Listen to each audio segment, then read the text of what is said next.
বাংলাদেশে মাত্র 4 বছরে 4,787টি ধর্ষণের ঘটনা ঘটে।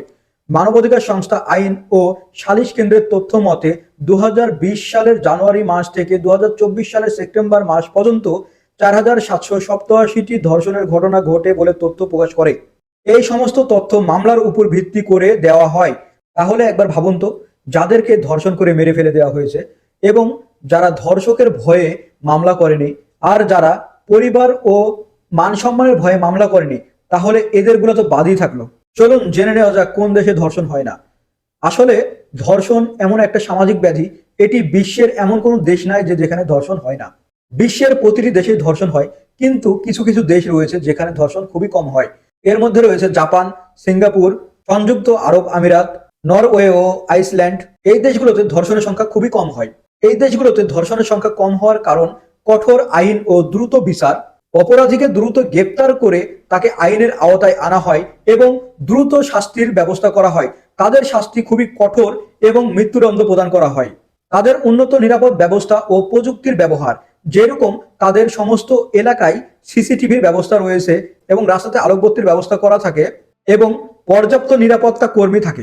তাদের আইন প্রয়োগের ক্ষেত্রে পক্ষপাতিত্বহীনতা, তারা আইন প্রয়োগ করার সময় কার ক্ষমতা বেশি, কে প্রভাবশালী ব্যক্তি, এগুলো তারা দেখে না। আইন শৃঙ্খলা বাহিনীর প্রতি জনগণের আস্থা, টাকার জোরে কেউ ক্ষমা পেয়ে যায় না।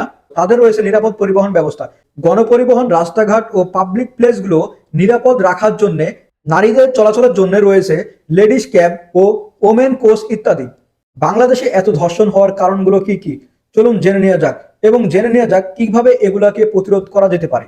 বাংলাদেশে আইন প্রয়োগের দুর্বলতা, অপরাধী দ্রুত শাস্তি না পাওয়া, মামলার দীর্ঘস্থতা এবং প্রভাবশালী ব্যক্তিদের চাপ, নৈতিক শিক্ষা ও পারিবারিক শিক্ষার অভাব।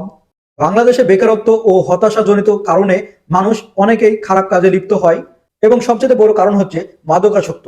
যারা মাদকাসক্ত তারা সবচেয়ে এই কাজগুলোর সাথে বেশি জড়িত হয়। মিডিয়া ও বিনোদনের নৈতিক প্রভাব, পর্নোগ্রাফির সাথে এমনভাবে জড়িয়ে পড়া যেটি মানুষের হিতাহিত জ্ঞান নষ্ট করে দেয়। যেভাবে প্রতিরোধ করা যেতে পারে, উন্নত দেশগুলোতে যেই সব কারণের জন্য ধর্ষণ কম হয় সেগুলো বাংলাদেশে বাস্তবায়ন করা।